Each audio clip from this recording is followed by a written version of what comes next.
So welcome friends, hope you all are doing well.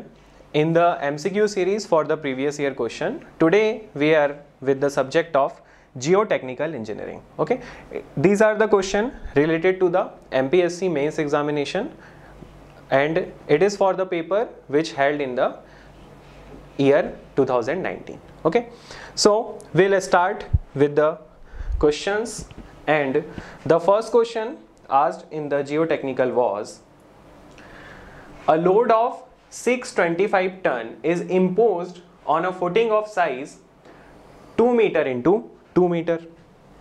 If it is to the assumed that stress at depth D is spread out at an angle of 2 vertical is to 1 horizontal. Okay, find out the depth D at which the intensity of stress will be 1/9 of the stress at ground level. ठीक है, question में हमें ये data provided है कि एक footing जो है रेस्ट कर रही है and the footing is square footing है 2 मीटर इंटू 2 मीटर का इसका डायमेंशन है।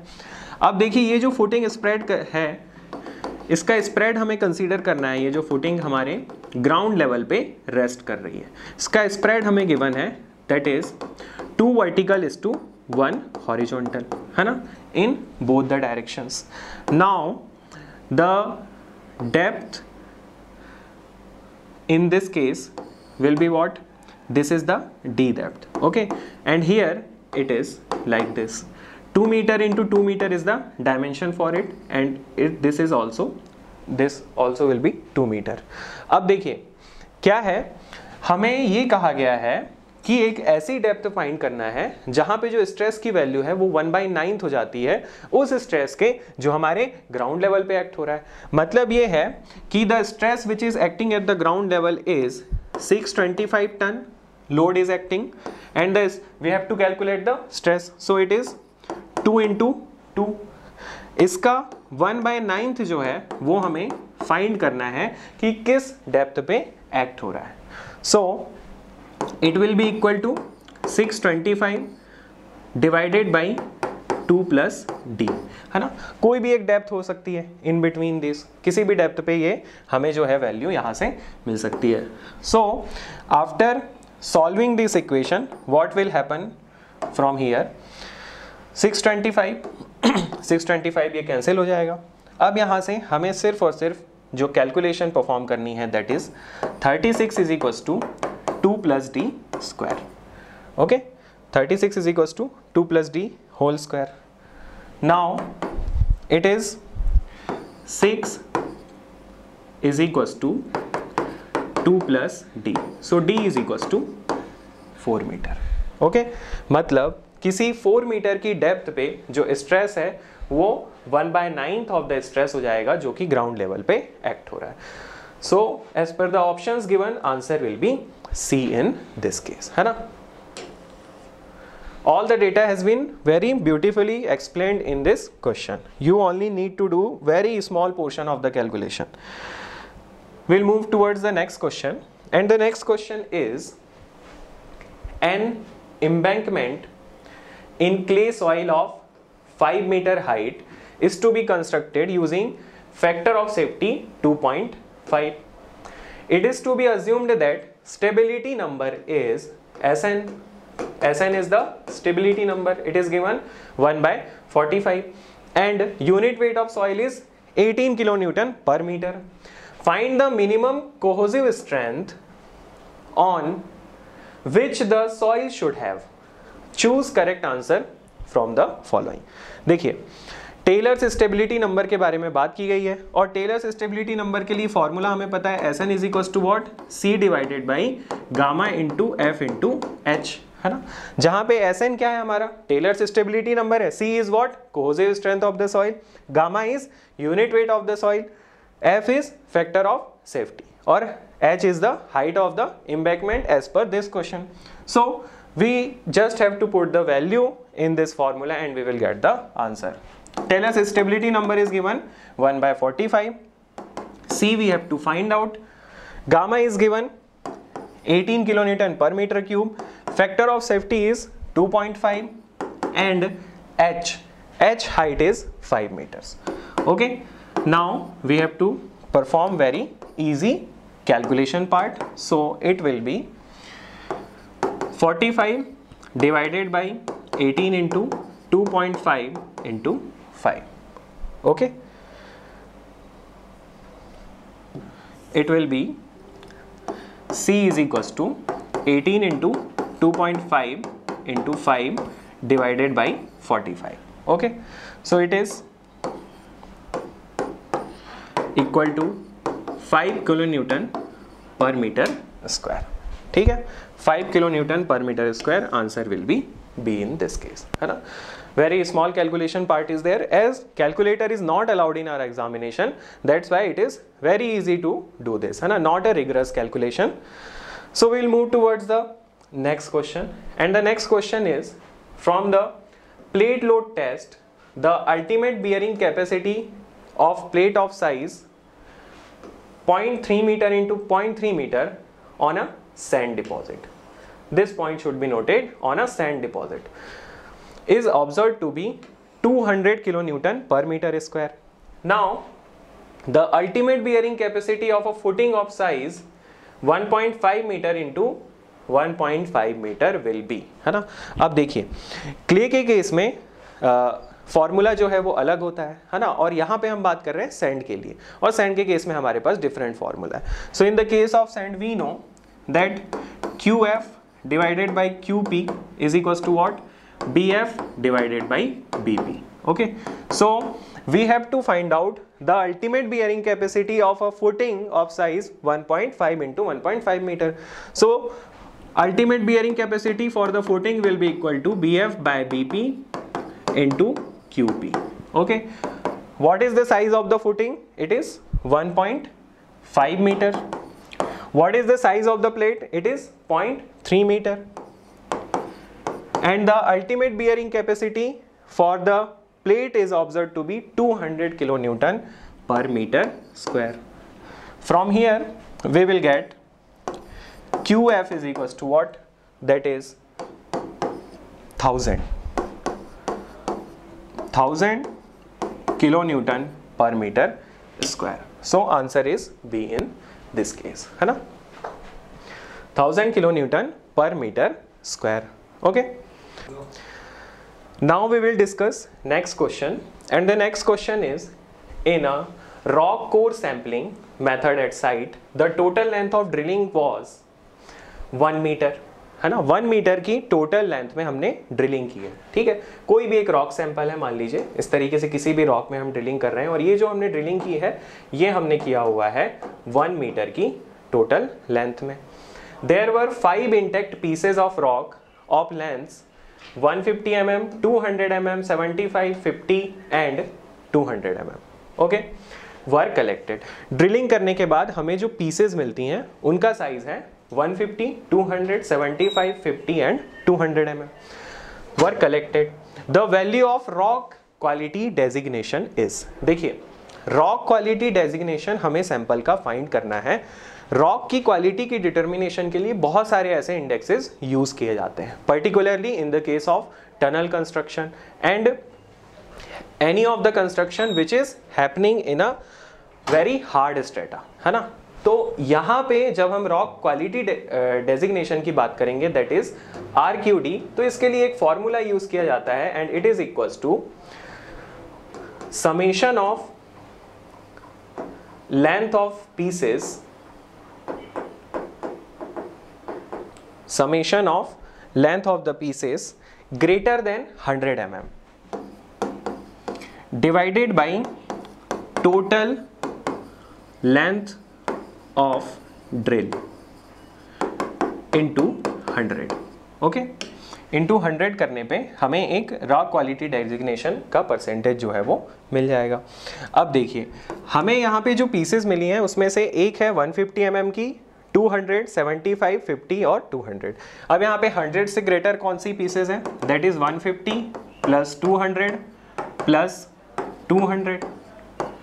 Okay, these are the pieces which are greater than 100 mm, 75 and 50 are less than that, so we will not going to consider it as per the formula given for RQD divided by total length of the drill. अब total length of the drill कितनी है? 1 meter है.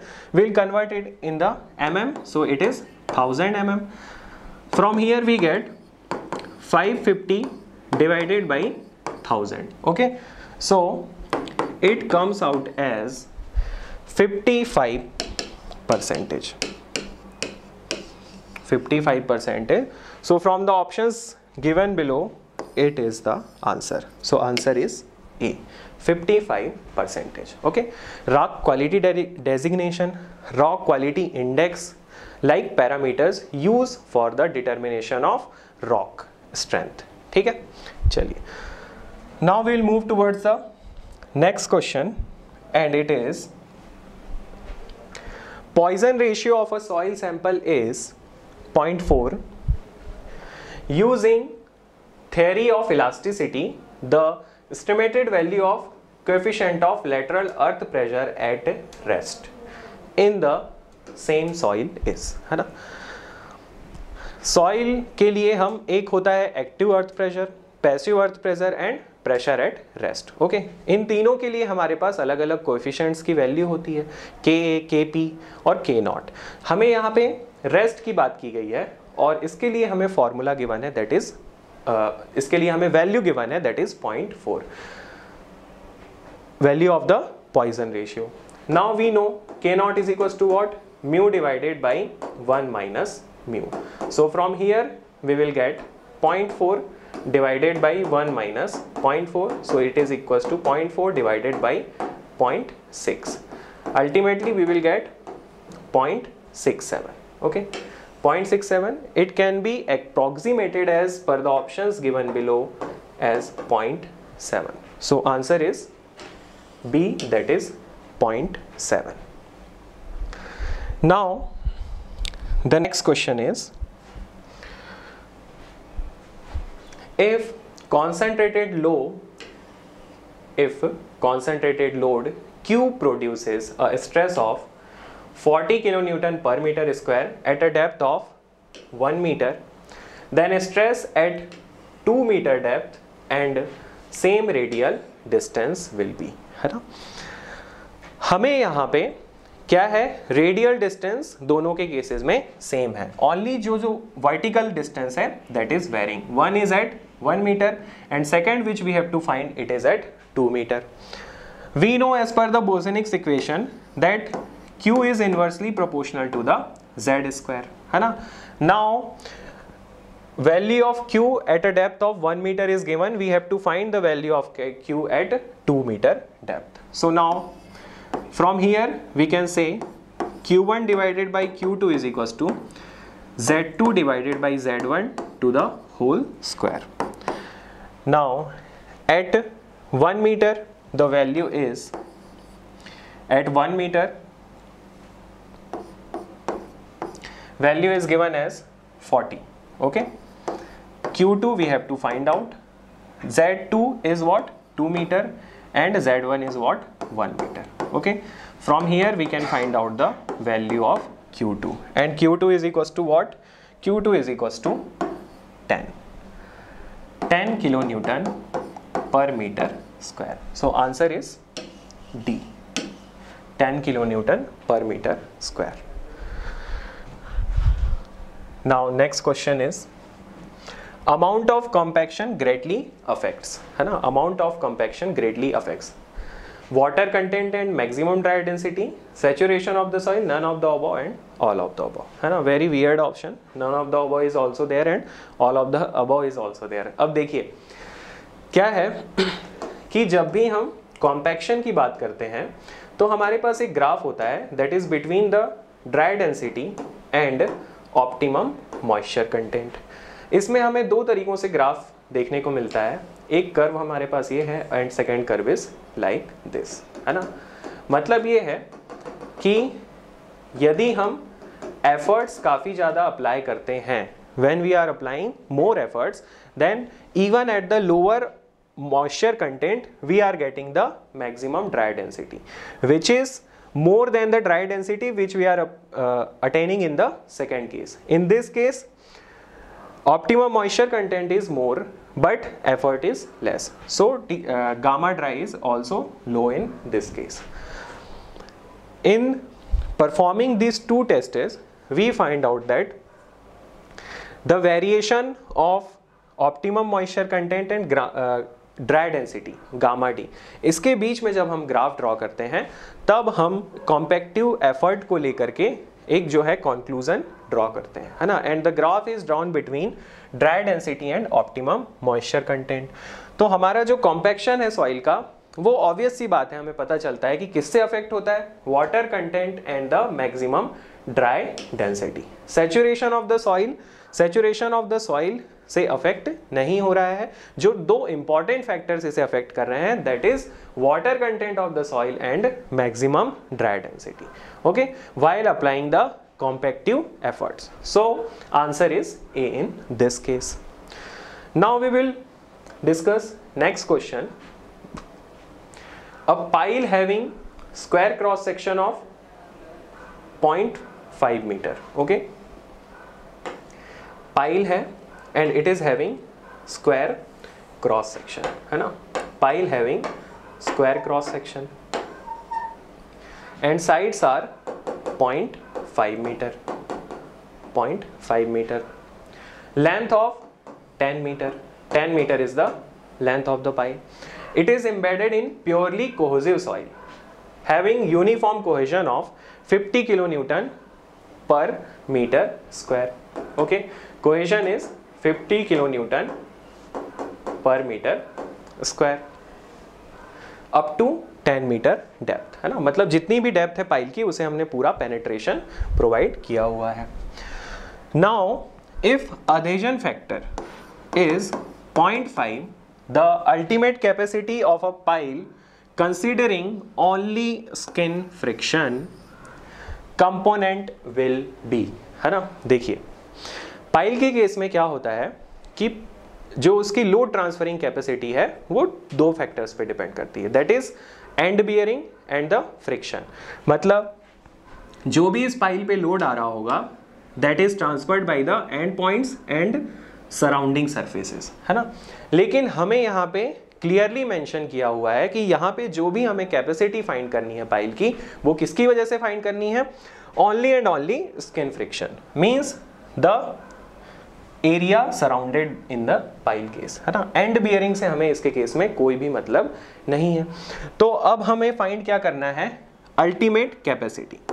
तो ultimate capacity के लिए we know alpha into C into P into L.